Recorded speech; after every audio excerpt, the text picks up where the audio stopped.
Assalamualaikum warahmatullahi wabarakatuh. Apa kabar anak-anak sekalian? Semoga kita semua senantiasa diberi kesehatan oleh Allah Subhanahu wa Ta'ala sehingga dapat melaksanakan segala aktivitas dengan lancar dan kita dapat mengambil manfaatnya. Amin. Alhamdulillahirabbil alamin. Allahu akbar.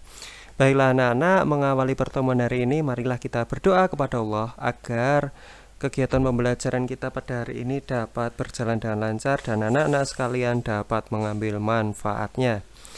Marilah anak-anak kita berdoa. A'udzu billahi minasyaitonir rajim. Bismillahirrahmanirrahim. Raditu billahi rabba wa bil islami dina wa bi Muhammadin nabiyya wa rasula. Rabbi zidni ilma warzuqni fahma. Amin. Anak-anak sekalian, pada pertemuan hari ini kita akan mempelajari materi tentang kisah teladan Nabi Ilyas alaihi salam. Adapun tujuan pembelajaran hari ini adalah sebagai berikut. Setelah pembelajaran selesai, anak-anak diharapkan mampu untuk 1. Menjelaskan azab yang menimpa Bani Israel, kemudian menjelaskan penyimpangan Bani Israel di masa Nabi Ilyas, menjelaskan strategi dakwah Nabi Ilyas kepada Bani Israel, kemudian menyebutkan pelajaran yang diambil dari kisah Nabi Ilyas. Nah, anak-anak sekalian, supaya tujuan pembelajaran ini dapat tercapai seluruhnya, maka anak-anak sekalian, Pak Fajrin minta untuk memperhatikan materi yang diterangkan Pak Fajrin sampai selesai, dari awal sampai selesai diikuti secara sungguh-sungguh dan fokus, sehingga anak-anak sekalian dapat memahami materi yang disampaikan oleh Pak Fajrin. Oke, kita lanjutkan. Yang pertama adalah profil Nabi Ilyas alaihissalam. Nabi Ilyas adalah putra Yasin bin Finhas dan salah satu keturunan Nabi Harun. Dia diutus oleh Allah Subhanahu wa Ta'ala untuk menjadi seorang nabi dan menjadi pembimbing bagi kaum Yordan.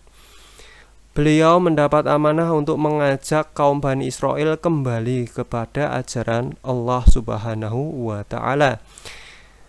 Ketika itu kaum Bani Israel terkenal akan kebiasaan menyembah berhala yang bernama Baal. Berhala itu berada di tengah-tengah kota sehingga kota tersebut dijuluki dengan nama kota Baalbak. Nama kota tersebut adalah Baalbak.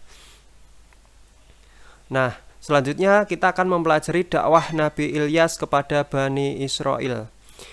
Nabi Ilyas memulai misi dakwahnya dengan kepada kaum Nabi Israel.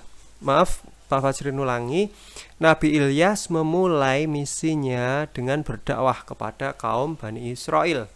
Beliau selalu mengingatkan dan mengajak kaum Bani Israel untuk kembali ke jalan Allah, kembali kepada ajaran Allah. Ketika Nabi Ilyas melihat kenyataan bahwa kaumnya sedang menyembah berhala bernama Baal, Nabi Ilyas berkata kepada kaumnya, "Mengapa kamu tidak bertakwa?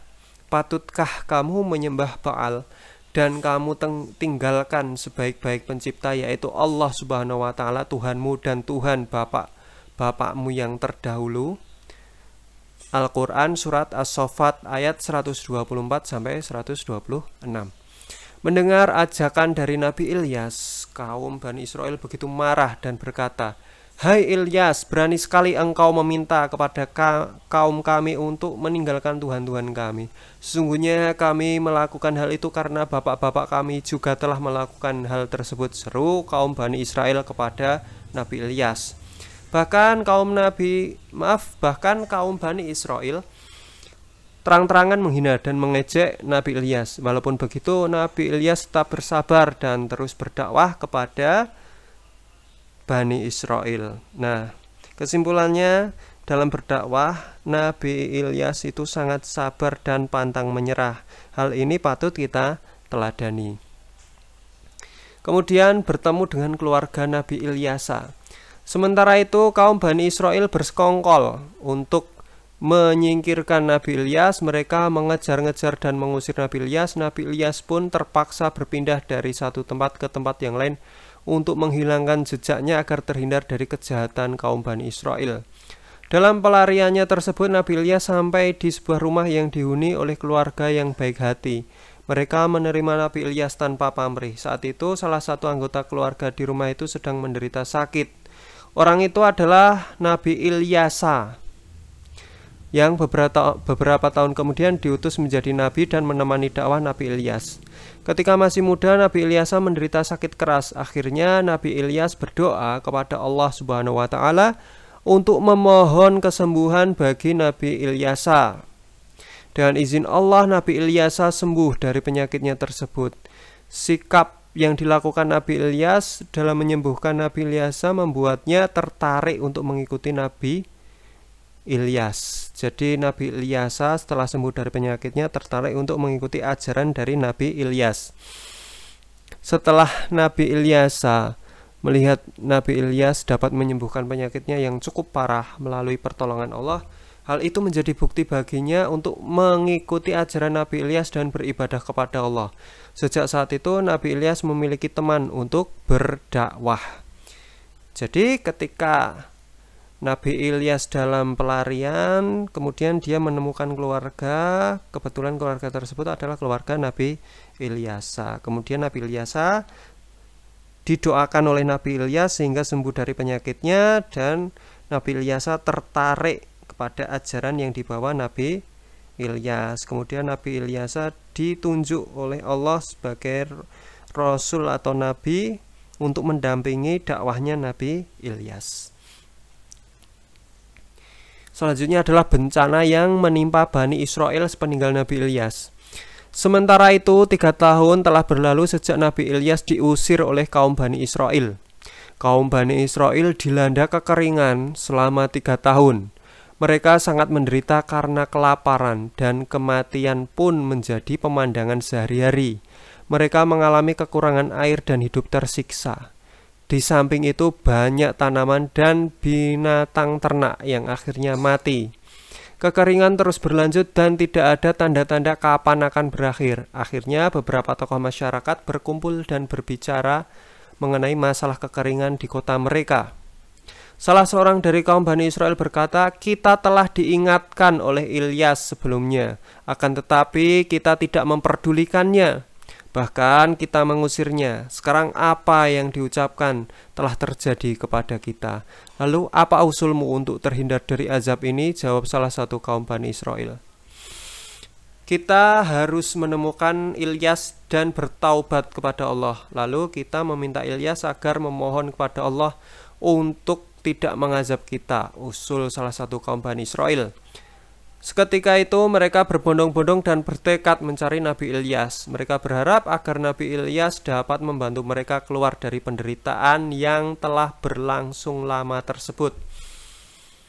Setelah melakukan pencarian yang cukup lama, akhirnya kaum Bani Israel dapat menemukan Nabi Ilyas yang telah ditemani Nabi Ilyasa. Mereka memohon kepada Nabi Ilyas untuk membantu mereka keluar dari penderitaan akibat kemarau yang panjang menimpa mereka selama 3 tahun terakhir. Kaum Bani Israel berjanji kepada Nabi Ilyas akan beriman kepada Allah dan mentaati perintahnya. Kemudian mereka pun menghancurkan berhala-berhala mereka secara beramai-ramai, dan kaum Bani Israel pun segera beriman kepada Allah. Nabi Ilyas mendoakan Bani Israel. Melihat penderitaan Bani Israel, akhirnya Nabi Ilyas pun luluh karena tidak tega melihat penderitaan mereka. Nabi Ilyas kemudian berdoa kepada Allah agar kaum Bani Israel diberikan rahmatnya dengan menurunkan hujan. Tak lama kemudian hujan turun membasahi kota Baalbak. Tanaman mulai tumbuh dan orang-orang serta binatang mulai dapat menggunakan air sesuai dengan kebutuhan mereka. Kaum Bani Israel pun kembali hidup makmur dan sejahtera. Namun beberapa tahun kemudian kaum Bani Israel kembali kepada kebiasaan mereka dan mengingkari janjinya dengan kembali menyembah berhala dan menggunakan harta benda mereka untuk berbuat maksiat. Akhirnya Nabi Ilyas kembali berdoa kepada Allah agar kaum Bani Israel mendapatkan azabnya. Tak lama kemudian mereka tertimpa azab dari Allah. Azab yang menimpa Bani Israel berupa gempa bumi yang dahsyat yang mengakibatkan mereka mati bergelimpangan. Nah, anak-anak, itulah kisah dari Nabi Ilyas. Adapun hikmah yang kita dapatkan dari kisah tersebut adalah satu, Nabi Ilyas senantiasa sabar menghadapi umatnya yang durhaka serta tidak pernah berhenti mengajak kepada kebaikan. Nah, sifat inilah yang patut kita teladani. Yang kedua, Nabi Ilyas selalu berdoa untuk keselamatan umatnya. Yang ketiga, Allah menurunkan azab dan musibah untuk hamba-hambanya yang durhaka. Baiklah anak-anak, itulah pelajaran tentang kisah teladan Nabi Ilyas. Semoga kita semua dapat mengambil manfaat dari pelajaran ini. Selanjutnya, untuk menutup pembelajaran hari ini, marilah kita berdoa kepada Allah dengan membaca doa kafaratul majlis. Bismillahirrahmanirrahim. Subhanakallahumma wa bihamdika asyhadu an la ilaha illa anta astaghfiruka wa atubu ilaik. Assalamualaikum warahmatullahi wabarakatuh.